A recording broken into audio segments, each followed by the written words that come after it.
They say if you hear a woman crying near water, you should run, but no one ever does. Because La Llorona doesn't scream, she doesn't chase, she waits. Her cry doesn't sound like danger, it sounds like grief, like a mother who has already lost everything. And when you finally realize that the crying is getting closer, you understand the truth. La Llorona never comes for the children first. She comes for the ones who listen. Tonight, you'll hear what really happens when the crying woman chooses you. The village that stopped sleeping. In southern Mexico, there was once a village called San Isidro del Rio. It does not appear on modern maps anymore, not because it was destroyed by fire or flood, but because people simply stopped living there. Every house was left standing, meals left unfinished, beds still made, as if the entire village stood up one night and walked into the dark. The river beside San Isidro had always been calm. Children played near it, women washed clothes, men drank beside it at dusk, until the crying began. At first it sounded far away, a faint sob carried by the wind. Then it started echoing from the water itself. Dogs refused to go near the river. Babies woke screaming at the same hour every night. 17 a.m., and the elders said only one name, La Llorona. The first night someone followed the cry. Maria Ortega heard it first. She was awake, feeding her infant son, when she heard a woman crying outside her window. Soft, broken, familiar. Too familiar. It sounded like her own voice. She stepped outside. The moon was bright, reflecting off the river.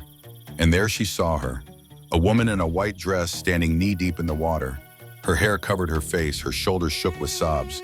Maria called out. The woman slowly lifted her head. Her face was empty.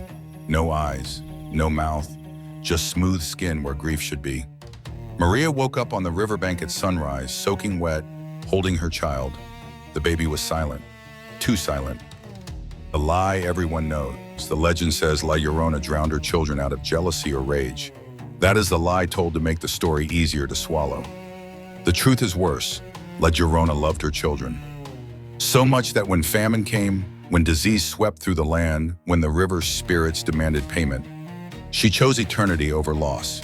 She gave her children to the river so they would never starve, never age, never die. The river kept them alive, but it kept her alive too. And every few years, the river demands replacements. The children who came back wrong. After Maria's incident, children began changing. A little girl stopped blinking. A boy spoke in whispers that weren't his own. Another child refused to touch water, screaming that it was watching him. Parents noticed something worse. Their children no longer cried. No fear, no sadness, no warmth. At night, some parents heard their children crying from the river, while their child slept silently in bed. The priest who listened too long. Father Esteban believed the legend was a demon myth. He went to the river with holy water and prayers. The crying began immediately, louder, closer.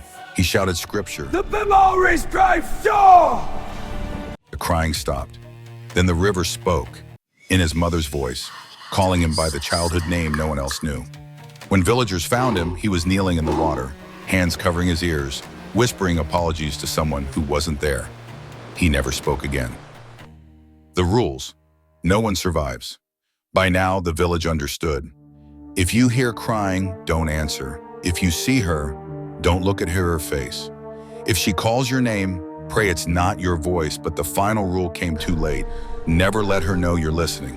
Because once La Llorona knows you can hear her, she learns you, your memories, your guilt, your weakest moment. She doesn't hunt bodies, she hunts regret. The night the river rose, the river flooded without rain. Water crept into homes silently. People woke to find wet footprints leading from their doors to their children's beds. Cries echoed from everywhere at once. Not one woman, hundreds, all crying the same sentence. Where are my children?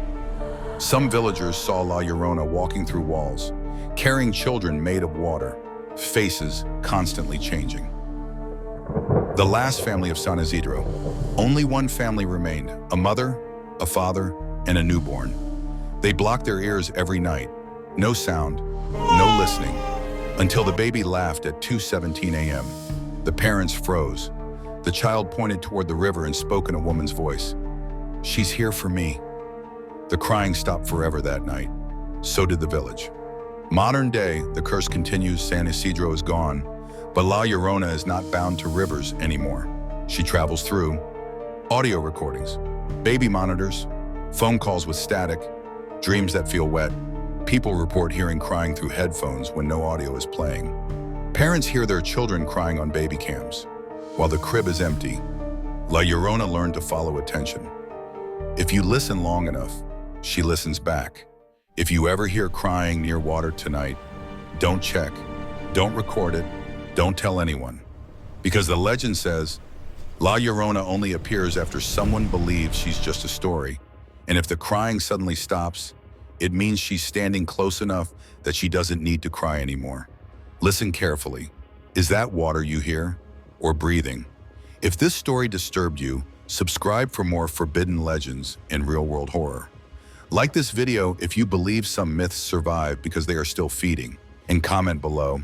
Have you ever heard crying near water late at night? Because once La Llorona is remembered, she never forgets who listened.